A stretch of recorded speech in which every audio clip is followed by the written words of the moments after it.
Movie की शुरुआत में हम एक टेक्सटाइल मिल के मालिक पॉल को देखते हैं जो अपने बेटे मार्टिन के साथ वीडियो कॉल पे बात कर रहा है। मार्टिन बताता है कि उसकी मदर की तबीयत फिर से ख़राब हो गई है और वो फिर से अकेले में बातें करने लग गई है। पॉल कहता है कि वो घर आ ही रहा है, चिंता मत करो, सब ठीक हो जाएगा। वहीं पे दूसरी तरफ पॉल की असिस्टेंट जो एक रूम की लाइट ऑफ कर रही होती है, तब उसे एक साया नजर आता है, लेकिन जब लाइट्स ऑन करती है तो वहाँ पर कोई भी नहीं होता। वो फिर से लाइट्स ऑफ करती है तो वो साया फिर से दिखाई देता है और ऐसा बार बार होता है। अब वो देखती है कि वो साया उसके बिल्कुल करीब आ चुका है। वो बहुत ही ज़्यादा डर जाती है। वो पॉल को जाकर बताती है कि रूम में कोई है, लेकिन पॉल फ़ोन पे बिजी होता है, इसलिए उसकी बात नहीं सुनता और उसे घर जाने को कहता है। अब पॉल जब घर जा रहा होता है तब उसे भी वो भयानक साया नजर आता है। वो देखता है कि वो साया उसके करीब आ रहा है। वो अपनी जान बचा के भागता है, लेकिन वो साया उस पर हमला करके उसे गिरा देता है। पॉल जख्मी हो जाता है। वो साया बिल्कुल पॉल के सामने होता है। तब पॉल देखता है कि वो साया सिर्फ अंधेरे में ही रह सकता है, लाइट्स में नहीं आ सकता। पॉल भाग के अपने ऑफिस में आ जाता है और तभी लाइट्स चली जाती है।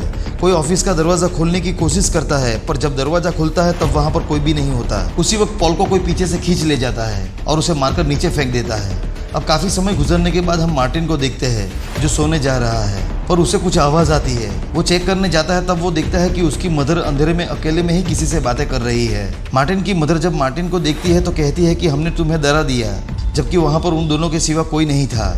मार्टिन हैरान हो जाता है। वो जब फिर से सोने जा रहा होता है तो वो अपनी मदर को मुड़ के देखता है तो उसे किसी के हाथ का पंजा दिखाई देता है। वो बहुत ही डर जाता है और अपने रूम में आ जाता है।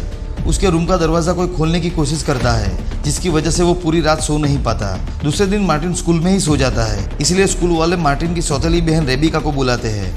वो उसे कहते हैं कि मार्टिन स्कूल में आते ही सो गया था और ऐसा तीसरी बार हुआ है। अब रेबिका मार्टिन को लेकर अपनी मदर सोफी के पास पहुंचती है। रेबिका मार्टिन से पूछती है कि मदर किसी से मिलती जुलती है या नहीं। मार्टिन बताता है कि वो सिर्फ डायना से अकेले में बातें करती रहती है। ये बात सुनकर रेबिका बहुत ही हैरान हो जाती है।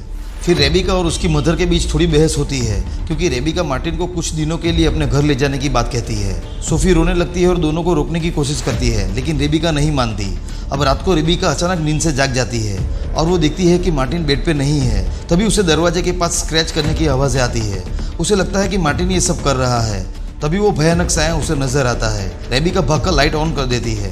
वो बाथरूम में जाती है, तब वो देखती है कि बेचारा मार्टिन बाथटब में ही सो गया है और उसने अपने हाथ में टॉर्च को ऑन करके रखा हुआ है। सुबह होते ही चाइल्ड फेलवारी आती है और वो मार्टिन को ले जाती है, क्योंकि कानूनन मार्टिन की मदर ही उसकी गार्डियन थी। अब रेबिका की नज़र उस जगह पर पड़ती है जहाँ से स्क्रैच करने की आवाज़ें आई थी। उसे वहाँ डायना लिखा हुआ मिलता है और साथ में एक पिक्चर भी है। उसके बाद रेबिका उसके फ्रेंड के साथ अपनी मदर के घर जाती है। रेबिका अपने फ्रेंड को नीचे रुकने को कहती है और वो डायना से रिलेटेड प्रूफ ढूंढने लगती है। तब उसे वहाँ एक टैब रिकॉर्डर मिलता है जिसमें उसकी मदर और डायना के रिकॉर्ड्स होते हैं, और वहीं पर रेबिका को उसकी मदर और डायना की एक फ़ोटो मिलती है।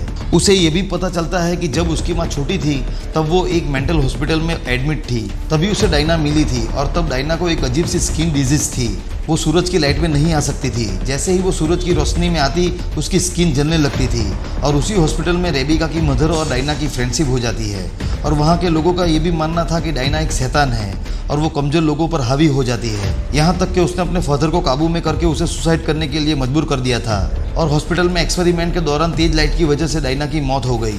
रेबिका जब अपने पुराने कमरे में जाती है तब डायना उसे अंदर बंद करके उस पर हमला कर देती है। रेबिका बहुत ही चिल्लाती है और उसकी चीखों को सुनकर उसका फ्रेंड ऊपर आके जैसे ही डोर ओपन करता है तब रोशनी आने की वजह से डायना उसे छोड़ देती है और वहाँ से भाग जाती है। रेबिका बहुत ही डर जाती है। वो अपने फ्रेंड के साथ वो बॉक्स लेकर वहाँ से चली जाती है। अब सोफ़ी और मार्टिन घर आ रहे होते हैं। सोफ़ी कहती है कि वो उसके साथ अच्छा वक्त स्पेंड करना चाहती है, इसीलिए हम तीनों आज मूवी देखेंगे।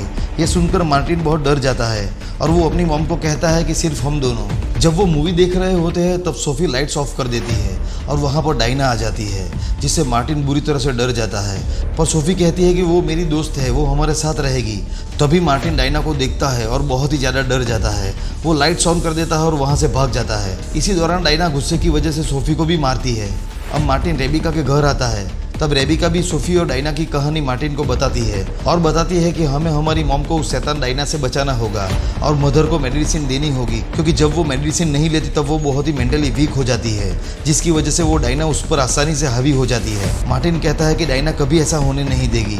तभी अचानक डोरबेल बजता है और जब रेबिका वहाँ देखने जाती है तो वहाँ कोई नहीं होता और फिर अंदर रूम से आवाज़ आने लगती है। तभी डायना मार्टिन को बेड के नीचे अंधेरे में खींचती है, लेकिन रेबिका उसे बचा लेती है। अब रेबिका मार्टिन और अपने फ्रेंड ब्रेड के साथ अपनी मदर के घर पहुंचती है। वो अपनी मदर के साथ डायना के बारे में बात करती है। पहले तो सोफी अनजान बन जाती है। वो कहती है कि वो किसी डायना को नहीं जानती। जब रेबिका उसे उसकी और डायना की फ़ोटो बताती है तब वो कहती है कि वो मेरी दोस्त है। दोनों माँ बेटी में फिर से बहस हो जाती है और सोफी अपने कमरे में चली जाती है। इसके बाद रेबिका मार्टिन को अपने साथ चलने को कहती है, लेकिन मार्टिन मना करता है। वो कहता है कि मेरी मदर को मेरी ज़रूरत है और इस मुश्किल वक्त में मैं उन्हें अकेला छोड़ के नहीं जाऊँगा। अब रेबिका और ब्रैड भी वहीं रुकने का फैसला करते हैं। रेबिका घर की सारी लाइट्स ऑन करके उस पर टैब लगा देती है ताकि कोई भी लाइट्स बंद ना हो। वो लोग दूसरी एक्स्ट्रा लाइट भी घर में लगा देते हैं। रेबिका जब सोफी से मिलने जाती है तब वो चुपके से रेबिका के हाथ में एक कागज का टुकड़ा पकड़ा देती है। जब रेबिका देखती है तब उस पर लिखा था आई नीड हेल्प। सोते वक्त रेबिका मार्टिन को कहती है कि वो कोई ना कोई सॉल्यूशन निकाल के अपनी मदर को बचा लेगी और फिर सब ठीक हो जाएगा। रात को डायना पूरे घर का पावर कट कर देती है और हर तरफ अंधेरा हो जाता है। रेबिका नींद से जागती है और अंधेरा देखकर बहुत डर जाती है। वो टॉर्च लेकर बेसमेंट में जाती है ताकि फ्यूज ऑन करके पावर वापस ला सके। उधर मार्टिन भी जाग जाता है। वो भी अंधेरे को देखकर डर जाता है। वो कैंडल लाइट से रेबिका को ढूंढता है। तभी डायना आती है। वो मार्टिन को घसीटता हुआ ले जाती है और मार्टिन कैंडल लाइट उसकी तरफ कर देता है और वो उसे छोड़ देती है। अब मार्टिन भी बेसमेंट में फ्यूज बॉक्स के पास जाता है जहाँ पर रेबिका है। अब दोनों बेसमेंट में होते हैं। तभी उनको ख्याल आता है कि कहीं उनको यहाँ भेजकर उनके लिए बिछाया हुआ कोई ट्रैप तो नहीं है और फौरन डायना दरवाजा बंद कर देती है। दोनों जोर जोर से दरवाजा बजाते हुए ब्रेड को मदद के लिए बुलाते हैं। ब्रेड उनकी मदद करने के लिए आता है। तभी डायना उस पर अटैक कर देती है। तभी ब्रेड के हाथ से टॉर्च दूर गिर जाती है। डायना उसे मारने ही वाली होती है। तभी ब्रेड मोबाइल की लाइट ऑन कर देता है और खुद को बचा लेता है, लेकिन डायना फिर से उस पर अटैक करके उसका मोबाइल ही तोड़ देती है। ब्रेड बाहर भागता है। भागते भागते बीच में अंधेरा आता है। तब फिर से डायना उस पर हमला कर देती है, लेकिन बड़ी चालाकी से ब्रेड अपनी कार की लाइट ऑन करके अपनी जान बचा लेता है। वो कार लेकर वहां से चला जाता है। इस दौरान सोफी भी जाग जाती है। वो समझ जाती है कि डायना उसकी दोस्त नहीं है और वो उसके बच्चों को नुकसान पहुंचा सकती है। फिर वहां पर डायना आ जाती है। सोफी उसे कहती है कि वो उसके बच्चों से दूर रहे। डायना उसे बहुत ही डराने की कोशिश करती है, लेकिन वो नहीं डरती। वो डायना से कहती है कि तुम्हें मेरी ज़रूरत है। सोफी जब अपनी दवा लेने जाती है तब डायना उस पर हमला करती है।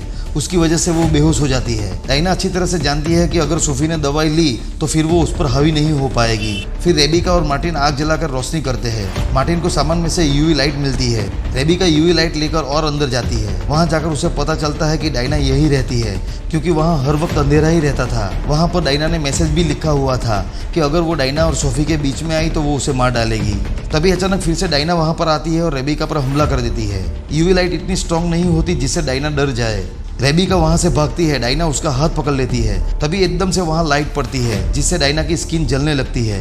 वो लाइट मार्टिन लेके आता है। वो हाथ छोड़ देती है। फिर वो दोनों वहां से भाग जाते हैं। अब उन दोनों को पुलिस के सायरन की आवाज़ आती है। वो पुलिस ब्रेड लेके आता है। पुलिस उन दोनों को बेसमेंट से निकालती है। तभी डायना वापस आ जाती है। वो सीनियर पुलिस पर हमला करके उसे मार देती है और फिर दूसरे पुलिस को भी मौत के घाट उतार देती है। फिर रेबिका ब्रेड को मार्टिन को ले जाने को कहती है और खुद सोफी को लेने ऊपर जाती है। यहाँ पर फिर से डायना रेबिका के ऊपर बुरी तरह से हमला कर देती है और उसे उठा के नीचे फेंक देती है।